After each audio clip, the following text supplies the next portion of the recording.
Paz de Deus, meus irmãos, minhas irmãs, que a graça de nosso Senhor e Salvador Jesus Cristo esteja em nossos corações.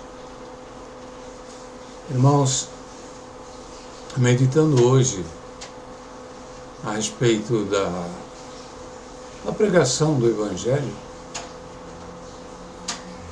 eu conversava dentro do meu coração, conversava com Deus a respeito dessas questões, porque nós estamos aprendendo o tempo todo, né, irmãos? Então, quer seja andando, quer seja trabalhando, ou fazendo qualquer coisa, se der para a gente elevar o nosso pensamento ao Senhor e conversar com Deus, né? E muitas das vezes nós somos surpreendidos com uma resposta maravilhosa, né? Eu estava meditando a respeito disso, essa questão de pregar o Evangelho verdadeiro, né, irmãos? Aquele que o homem não mexeu, não adaptou, aquele que o homem não misturou com os ensinamentos que ele criou para doutrinar, para controlar, não é verdade? Mas aquele puro, aquele que o Senhor Jesus Cristo passava, né? E aí me foi assim esclarecido de uma forma interessante, irmãos, que a nossa função, e nem temos a capacidade, não é nossa função, e nós não temos a capacidade de convencer ninguém dessa verdade que é o Evangelho.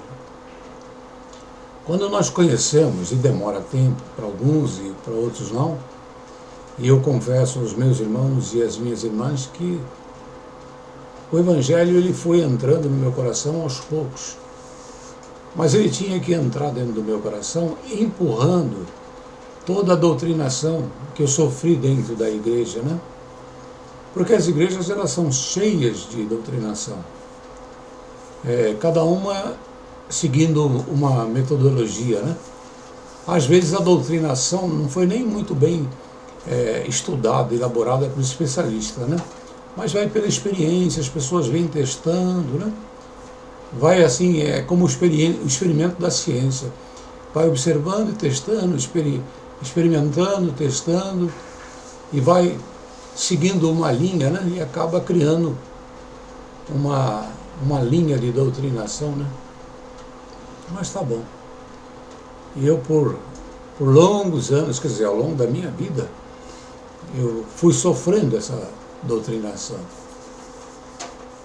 E à medida que eu ia conhecendo por experiência a verdade que só o Espírito Santo traz, ele tinha que ocupar espaços que já estavam preenchidos pelas ideias carnais do homem, né, irmãos? Tem aqui no canal um vídeo que eu digo assim: a igreja deturpou a minha visão de mundo. Ali eu falo muito bem a respeito desse processo, né, dessa influência maléfica que a gente sofre, essa construção das nossas ideias e até de conceitos que a igreja induz àqueles que participam dos cultos, né, e da irmandade. Na verdade, você não participa só do culto, você é levado a participar de uma comunidade. E depois você acaba descobrindo que é uma comunidade fechada. E quando você começa a avaliar sem medo, porque também eu era induzido a ter medo de pensar coisas novas.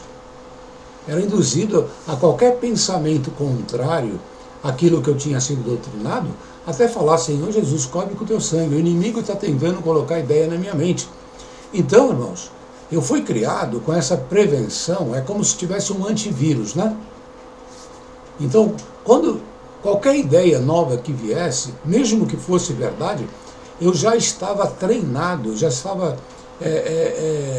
tinha um antivírus, né? Entre aspas, que simplesmente repelia qualquer novo raciocínio, novo pensamento. Mas o Espírito Santo é maravilhoso, né, irmãos, na nossa vida. Ele É ele que é o responsável pelo convencimento, não é o homem. O homem nos convence, né? O homem nos doutrina, o homem até nos condiciona, né? Isso é muito fácil de entender, irmãos. Como é tão diferente um homem que foi criado dentro de um quartel, né? Dentro daquela doutrina militar, o homem, ao longo da vida, ele vai adquirindo um formato, né?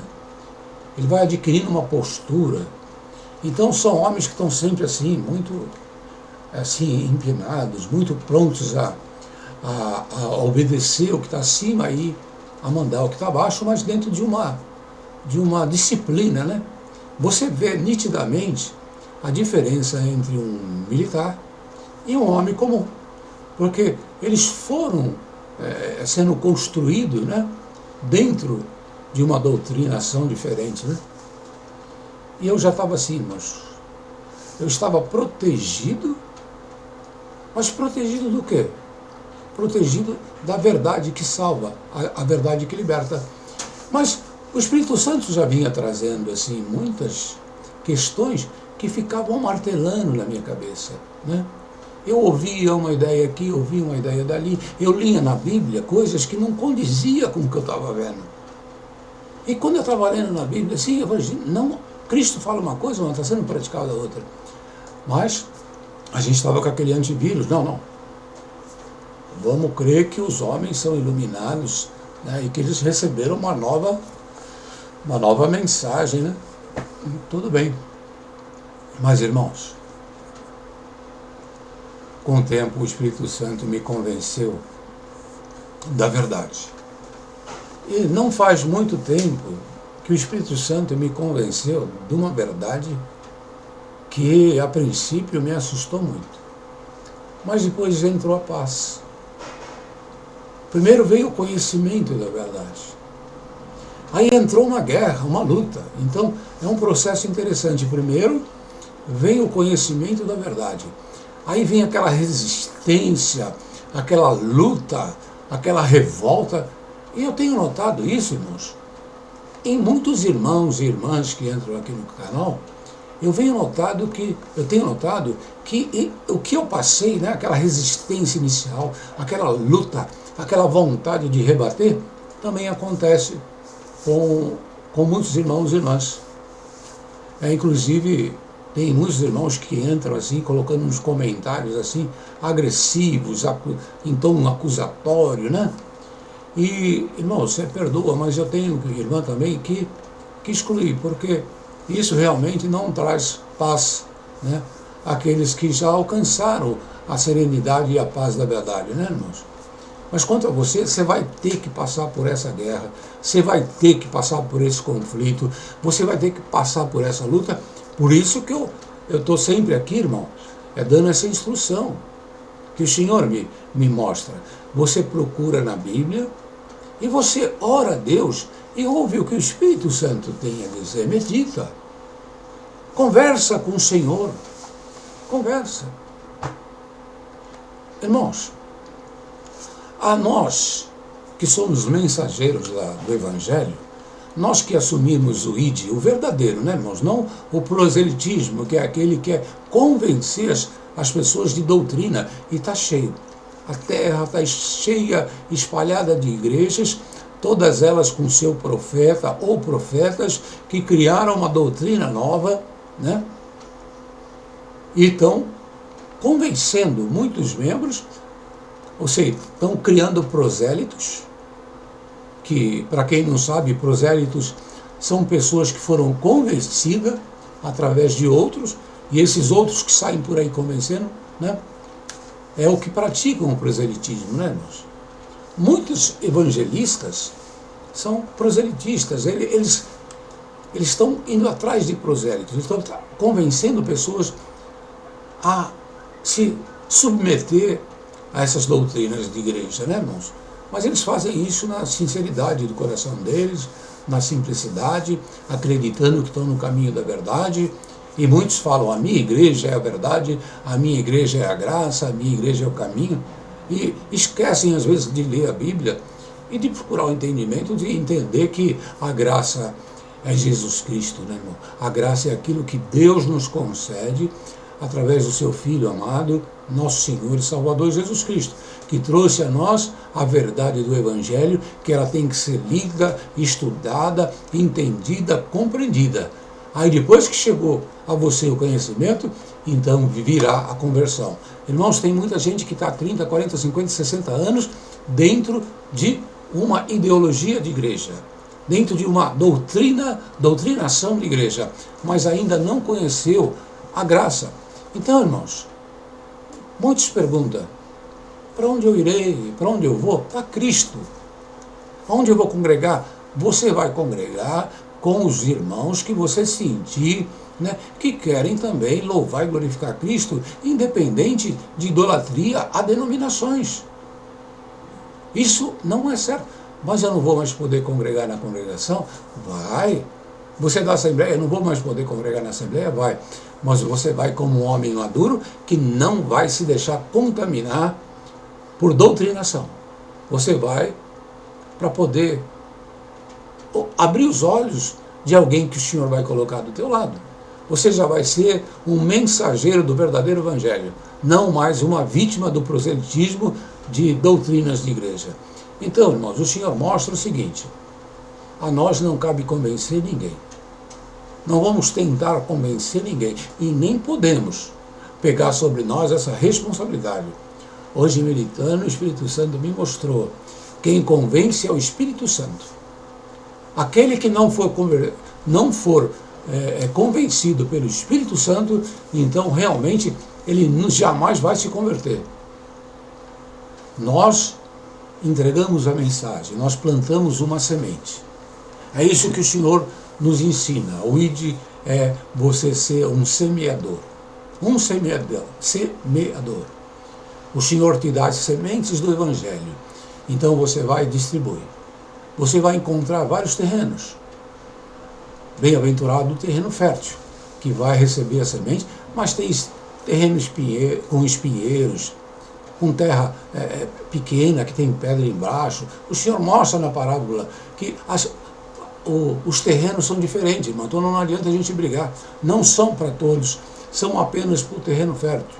Então nós não podemos convencer e nem podemos admitir que fariseus, tentando fugir da ira divina, da ira futura, né, eles sejam convencidos, né, uma forma de fugir, porque não é por aí.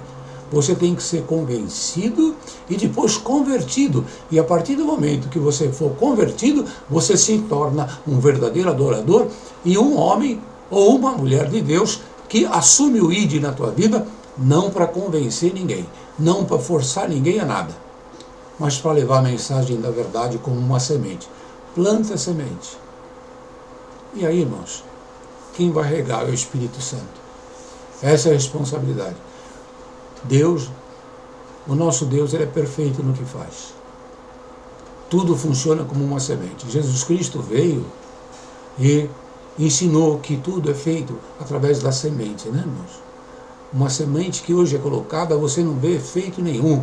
Às vezes você prega o Evangelho, a pessoa reclama, fala e tal, mas a semente está lá. E o Espírito Santo é quem vai visitar no momento adequado, no momento oportuno, e vai dar crescimento àquela semente. Bendito é o nome santo do Senhor. Irmãos, até o inimigo das nossas almas, mas ele conhece as coisas, né? E ele também trabalha colocando a semente errada em cada um. Então, irmãos, o Senhor nos manda colocar a semente do Evangelho. O inimigo vem e coloca a semente da doutrinação evangélica, doutrinas de homens, irmão. Doutrinas que tornam o homem um diferente do outro. Irmãos, o Evangelho de Jesus Cristo, o Senhor coloca todos nós na mesma altura. E alguém que queira servir, fazer alguma coisa no momento da congregação, no momento que todos os filhos de Deus se reúnem, né, que seja servo para servir. E que haja entre aqueles que são verdadeiramente do Senhor, liberdade do Espírito Santo. Então, se você está num lugar que você chama de igreja, e é um templo construído por mãos humanas, onde homens se colocam acima dos outros, irmãos, são lobos devoradores. E além dos lobos devoradores que estão dentro do templo, tem os que estão fora também, irmãos, querendo te controlar, querendo controlar a tua mente, querendo te prender naquele aprisco que não é o do Senhor. O aprisco do Senhor, irmão, é um espiritual. Ele te dá liberdade no mundo, para que você possa conviver com todos os seus irmãos, e não de um grupo seleto, né, irmãos? Vamos meditar. Eis aí mais uma semente, e que o Espírito Santo possa dar crescimento dentro do teu coração, se assim você for um terreno fértil. Isso não é para todos. Fiquemos com essa mensagem e que o nome de Deus seja glorificado nas nossas vidas. Amém.